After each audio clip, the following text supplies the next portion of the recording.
Welcome, everyone, and great to have you with us for another deep dive here on F1 Blogs, our dedicated YouTube channel. Great to be here.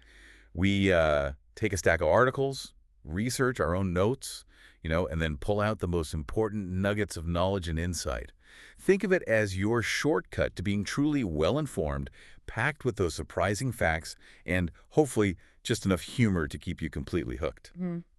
Today, we're plunging headfirst into the, well, high-octane world of Formula One, specifically zooming in on McLaren driver Lando Norris. Always a popular topic. Absolutely. He's a fan favorite, a two-time winner already this season, and seemingly right in the thick of a championship fight. But when you sort of peel back the layers, what's really going on beneath the surface? Yeah. We've got some fascinating insights from recent F1 analysis that paint a complex and, frankly, rather surprising picture of his season so far. And even a bold, what some might call a crazy theory about a very recent on-track incident. Indeed. Our mission today, I think, is to thoroughly unpack the current narrative around Lando Norris's performance. We'll weigh his season against his, well, incredibly impressive teammate, Oscar Piastri, and then, like you said, explore this truly unique perspective on the Canadian Grand Prix collision. We'll be connecting the dots between, raw data, subtle car characteristics, and some very human elements, things like pressure and strategic team dynamics. All right, let's unpack this then. Yeah. Get ready for some genuine aha moments, because what you think you know about Lando Norris, well, it might just get a little shakeup. Let's do it. So when you look at just the raw numbers, Lando Norris is, by all accounts, having a perfectly good season. I mean, really good. On paper, absolutely. He's celebrated 2 wins already, including that prestigious Monaco Grand Prix victory. Huge win. Yeah. He's racked up 8 podiums in just 10 races. Incredible consistency there. And currently sits a mere 22 points from the top of the championship standings with 14 races still to go. So he is absolutely a serious contender. No doubt. But here's where it gets really interesting. Right. What's fascinating here is that while those headline numbers are, undeniably strong, analysis from a leading F1 blog points to a rather different story, especially when you delve deeper into Norris's performance, particularly comparing it against his teammate, Oscar Piastri. Okay. It's not just about Piastri potentially collecting more wins, poles, or even championship points, although, well, that's part of it. It's more about the underlying trends that have started to emerge. Trends consistently going against Norris and increasingly in Piastri's favor. This analysis suggests that Norris might actually be fumbling, that's the word they used, his very first proper title chance. Wow, fumbling. Yeah, despite McLaren providing him with a car that is, for the first time in his career, a genuine championship contender. And the car's been exceptional, hasn't it? Like a real opportunity, a genuine shot. It really has. Best car McLaren's had in years. Before the season began, if you asked most pundits, everyone would have picked Norris as the McLaren driver to be the champion in this kind of situation. Right, absolutely. He Yeah. was the established #1, the experienced guy. So what exactly is going wrong that we're seeing this kind of narrative emerge? Well, that raises a crucial question. One of Norris's biggest strengths historically, something he's been renowned for, has been his blistering one-lap pace. Qualifying. Yeah, super quick over 1 lap. Exactly. However, that recent analysis highlights that he's been missing this very strength precisely when it counts most, in Q3. While he's still incredibly quick, the data shows him faster than Piastri in 36 of 62 practice and qualifying sessions this year. So still generally faster. Generally, yes. But he's too often fumbling his absolutely crucial final laps in Q3.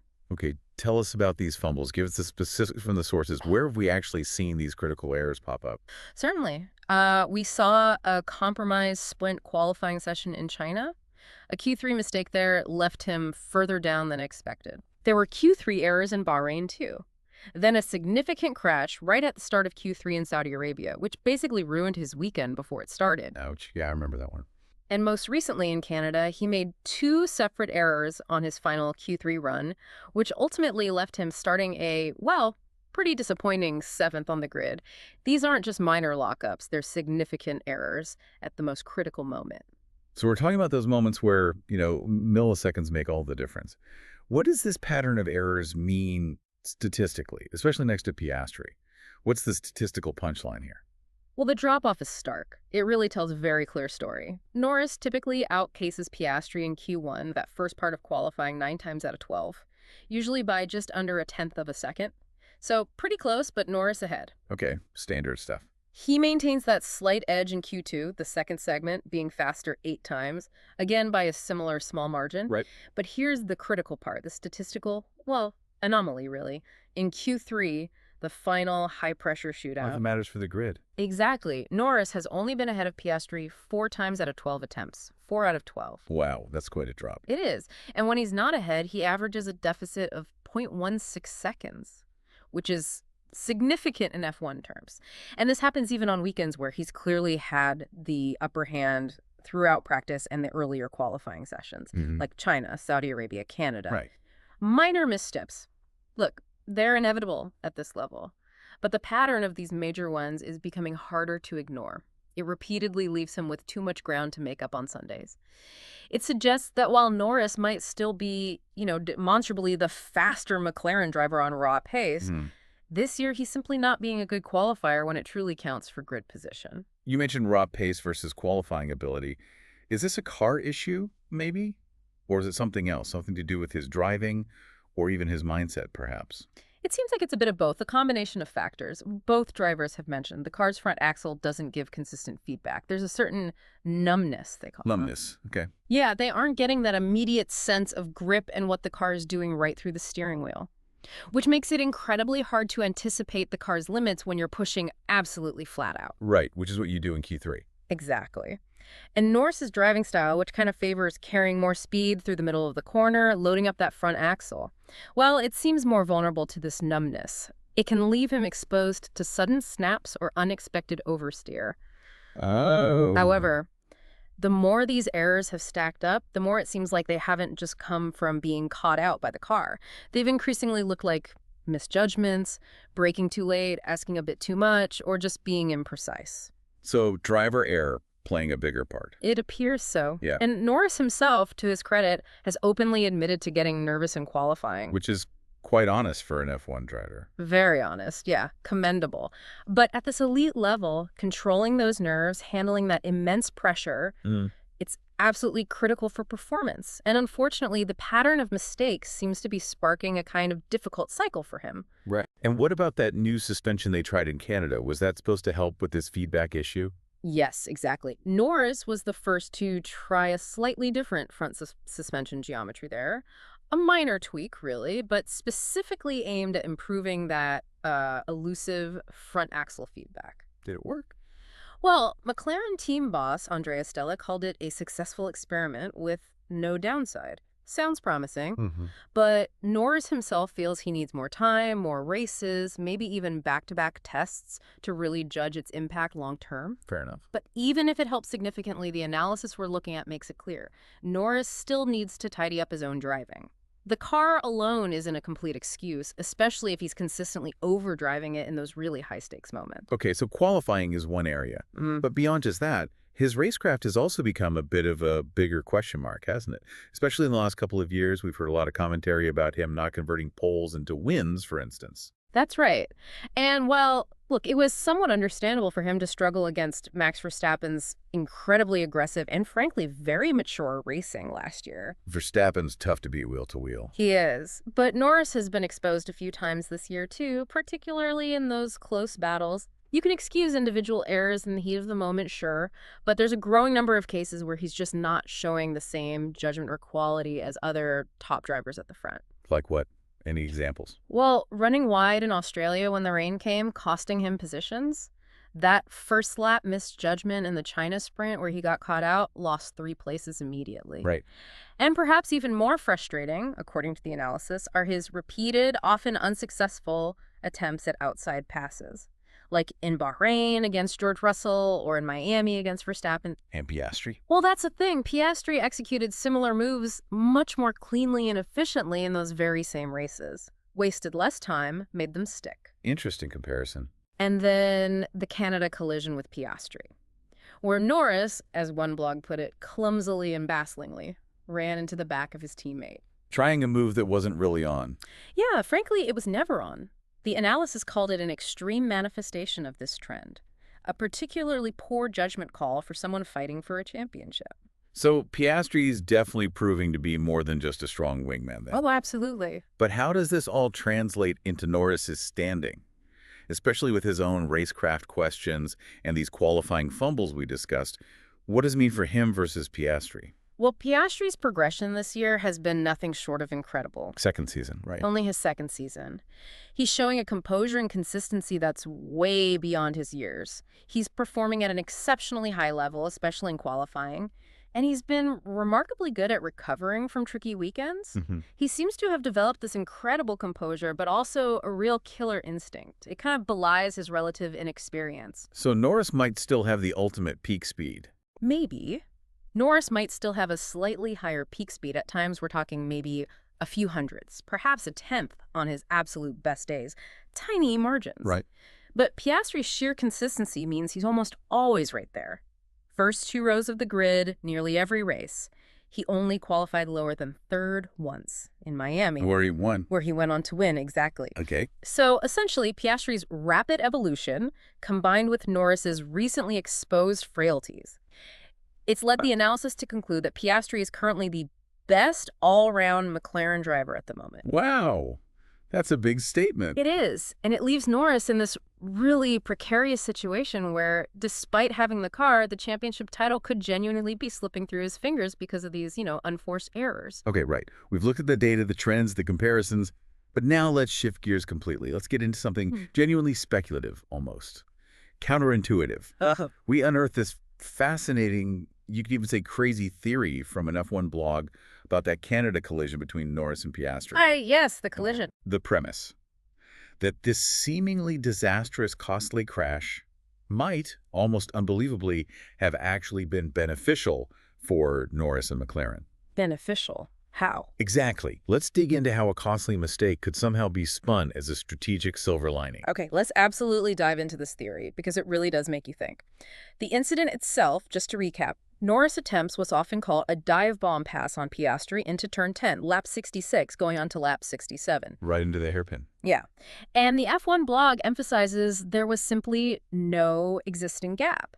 The car quite literally didn't fit. Contact was basically inevitable. Okay. The collision ended Norris's race on the spot, nearly took Piastri out too, but what's really striking, according to this theory, are the reactions afterwards. Right. What about Norris's immediate reaction? The analysis highlighted his incredibly calm radio message right after hitting his teammate at speed. Sorry, my fault completely. Bad luck, sorry, that was stupid on my part. What makes that so noteworthy? I mean, most drivers in that moment, race over, teammate involved, they're often, far more explosive on the radio, looking for excuses. Exactly. His tranquility was, well, surprising is one word for it. Almost rehearsed, some might say. And then you had McLaren team boss Andrea Stella's reaction, also notably mild, despite this collision between his two drivers, losing 10 points that were pretty much in the bag. Solid points. Stella came out in full defense of Norris, publicly stated the team would show him all our support, dismissed it as simply an error of judgment, part of racing. That does seem unusually lenient for crashing into your teammate. Very lenient, very calm. It definitely makes you wonder why such a, let's say, measured reaction to an event that could have been disastrous for the team's harmony and points. So we have this unusually calm driver admitting fault instantly and an unusually mild team boss playing it down.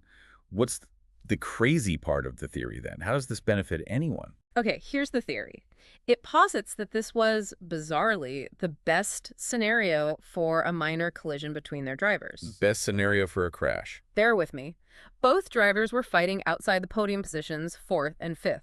So Norris only lost 10 championship points. In the grand scheme, that's manageable. He's still right there. Okay. Furthermore, McLaren currently holds a massive 175-point lead over Mercedes in the Constructors' Championship. That's more than 4 full race weekends worth of points. So the team championship is pretty much safe. It's practically secured, yes. The financial impact on the budget cap was also minimal. The damage wasn't catastrophic. Piastri's car was okay. Norris's wasn't totally wrecked.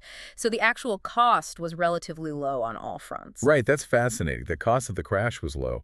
But what's the tangible benefit? What does this theory suggest McLaren and Norris actually gain from this? Okay, so McLaren, arguably they have the best car this year, and they have 2 exceptionally skilled drivers. This has created a growing dilemma for them. The classic teammate problem.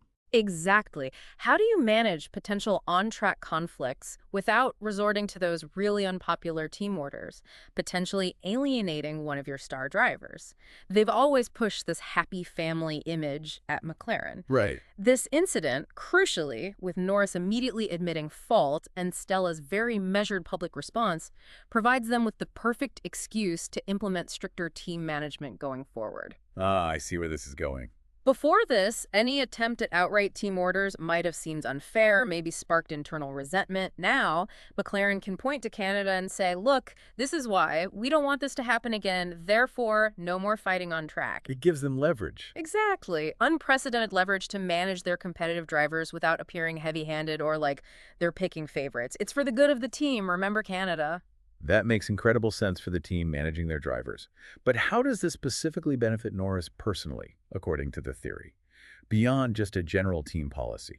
Well, for Norris, and it's a big if he can truly sort out his mental game, stop those Q3 errors, and consistently qualify ahead of Piastri. Which the raw pace suggests he still can. Right. The analysis still suggests Norris has maybe a point more speed in pure qualifying trim than Piastri, despite the recent struggles. If he can harness that, then team orders could actually protect his position on Sundays. Yeah. He would directly benefit from McLaren not wanting their drivers to battle fiercely, especially if he's the one starting ahead consistently. The theory suggests if he secures that qualifying edge and, as the F1 blog put it, can furnish his mind a little, improve his composure under pressure, these new team orders could be a real boon for his title hopes. So lose 10 points now, but gain potentially more later by having Piastri held back. Potentially, yes. He only lost 10 points in Canada, but if this policy prevents future on-track battles where he's leading Piastri, he could gain many more points in fights for podiums or even wins down the line. It's a calculated gamble maybe, but one with potential upside for him personally. But there's always a risk with these kinds of policies, isn't there? This sounds a bit like that, well, very contentious Mercedes situation back in 2016 of Hamilton and Rosberg. You can't just mandate a championship win. Absolutely. And the theory itself warns against complacency. Mercedes back in 2016 had an even more abysmal advantage, as the blog called it, a near monopoly on wins. True. McLaren, while strong, has already let 3 victories slip this year. Japan and Imola to Max Verstappen, Canada to George Russell. So while the Constructors' title might be largely secure, the Drivers' Championship is definitely not decided. Far from it. Max Verstappen is still well within one race win striking distance of Norris. Piastri himself is only 43 points back. Playing with fire, like managing teammates this way, well, it always has consequences. A team can't simply dictate a championship. The drivers still have to perform under immense pressure. Wow. Yeah. Okay, so we've gone from Lando Norris's really impressive statistical performance on the surface to deep dives into his surprising qualifying struggles and racecraft issues, then taken this wild, really counterintuitive turn with a theory suggesting a seemingly disastrous crash might actually have been a strategic silver lining for both him and the team. It's quite the journey. It really shows how much there is to unpack, doesn't it? How complex the narrative can become from just a few different sources and perspectives. Indeed. And this illustrates perfectly how critical thinking is just so essential in this world of, constant information overload. We've explored the obvious challenges Norris faces, the qualifying, the racecraft, the pressure, and then this more speculative, yet, I have to say, deeply intriguing interpretation of recent events. Yeah. It really leaves you wondering, will this Canada incident truly change McLaren's approach to how their drivers race each other? And could it perhaps pave a clearer, maybe less stressful path for Norris to chase that title? Or will the immense pressure of the championship fight just continue to expose these frailties we've discussed? And maybe even lead to more internal dilemmas for McLaren down the road. It's fascinating. What stands out to you, listening to all this from today's deep dive? Is Lando Norris actually cracking under the pressure of his first real title fight? Or is there maybe a bigger, more strategic game at play here that we're only just starting to see unfold? Lots to think about. Absolutely. We love hearing your thoughts, so let us know in the comments. Thank you so much for joining us for this deep dive here on our F1 Blogs YouTube channel. If you found this insightful, engaging, maybe even a little bit surprising, please make sure you hit that subscribe button to F1 Blogs. That way, you won't miss our next deep dive into the topics that matter to you in the world of F1. Yep, definitely subscribe. Until next time, stay well informed.